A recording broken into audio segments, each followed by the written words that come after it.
Hello friends, सबको नमस्कार। Friends, आज हम जिस जॉब की बात करने वाले हैं वो है बीएचयू के अंदर। बीएचयू के अंदर जूनियर क्लर्क के पोस्ट पे वैकेंसी आई है। आप देख पा रहे होंगे, है ना। ये आपका ग्रुप सी एडमिनिस्ट्रेशन सेक्टर का पोस्ट है, जिसका पोस्ट कोड है 50,003 50,003। और टोटल आपकी जो सीट होने वाली है वो अनरिजर्व कैटेगरी के लिए 80 है, ईडब्ल्यूएस के लिए 20, एससी के लिए 28, एसटी के लिए 13, ओबीसी के लिए 50 और पीडब्ल्यूबीटी कैटेगरी के लिए टोटल 8 सीट है यहाँ पे। और पोस्ट करने में हम, जैसे मैंने आपको बताया, कि आपका है जूनियर क्लर्क। और यहाँ पे मैट्रिक्स की बात करेंगे तो ये ग्रुप सी लेवल का है, जिसमें पे लेवल 2 होता है, यानी कि 19,900 लेके 63,200 तक का आपका पे स्केल होने वाला है। यहाँ पे देखिए, यहाँ पे जो ऑनलाइन एप्लीकेशन है ऑलरेडी आपका चालू हो चुका है 17 अप्रैल से। 17 मार्च आज का लास्ट डेट होने वाला है, 5 तारीख तक। और ये आप 22 तक, यानी कि 22 अप्रैल तक इसमें करेक्शन कर पाएंगे। आपको इसके लिए फीस लगना है जो है 500 का है, अगर आप यूआर ईडब्ल्यूएस और ओबीसी कैटेगरी के। इसके अलावा आपका अगर आप एस सी एस टी पीडब्ल्यूबी से, तो आपको कोई भी चार्ज नहीं लगेगा। ऐसे जनरल के लिए 500 रुपया चार्ज है। ऑलरेडी एप्लीकेशन इसका ऑलरेडी चालू हो चुका है फ्रेंड्स। फिर से यहाँ पे देखिए, जूनियर क्लर्क है, लेवल 2 है।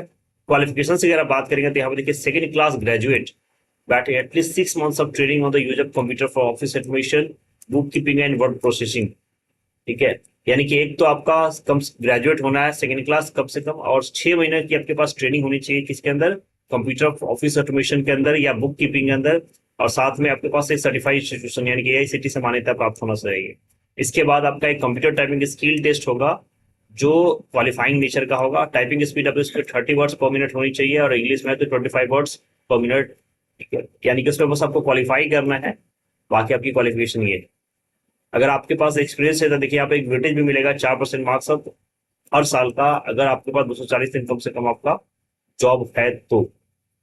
कुछ जनरल इंस्ट्रक्शन है कैंडिडेट्स के लिए, जैसे आपको online mode of submission of application form salary आपको टोटली ऑनलाइन फिल करना है। ठीक है, इसके बाद applicant shall first register on recruitment hospital, यानी कि सबसे पहले आपको क्या करना है, बीएचयू की वेबसाइट पर रजिस्टर करना है। इसके बाद आपको ऑनलाइन फिल करना है। यहाँ देखिए, आपका डिजिटल पासपोर्ट साइज फोटोग्राफ और सिग्नेचर जो है जेपीजी फॉर्मेट में। ध्यान रखिएगा, जो साइज है 50 के भी होना चाहिए, 5 से उससे ज्यादा बड़ा नहीं होना चाहिए, उसमें अपलोड करना है आपको।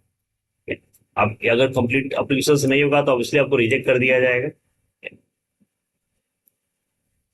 अगर आपके पास कोई फॉर्म भरने में कोई इशू आती है तो आप देखो, आप ये जो ईमेल आपका recruitment@bhu.ac.in, इस पे आप मेल कर सकते हो। और जब तक फाइनल करेक्शन सबमिशन नहीं होगा तब तक आपका फॉर्म मान्य नहीं होगा। यहाँ पे ध्यान रखिएगा, अगर आप शॉर्टलिस्ट होते हैं तो आपको वेरिफिकेशन के लिए मंगाया जाएगा, यानी कोई रिटन एग्जाम नहीं है, बस आपका एक छोटा सा स्किल टेस्ट होगा अगर आपको बुलाया जाता है तो वहाँ। हम बात कर लेते हैं एज रिलैक्सेशन की।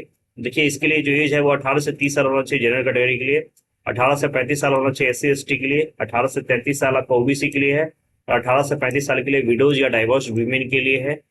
और पीडब्ल्यूबीटी के लिए 18 से 40 है आपका, यानी कि मिनिमम 18 और मैक्सिमम 40 इसमें होने वाला है। तो और ज्यादा इन्फॉर्मेशन के लिए आप ये वेबसाइट पर सीधे जाके bhu.ac.in RAC नॉन टीचिंग, इसका डिस्क्रिप्शन में आपको लिंक मिल जाएगा, वहां पे आपको विजिट करके वहां से ऑनलाइन एप्लीकेशन को फिल करना है।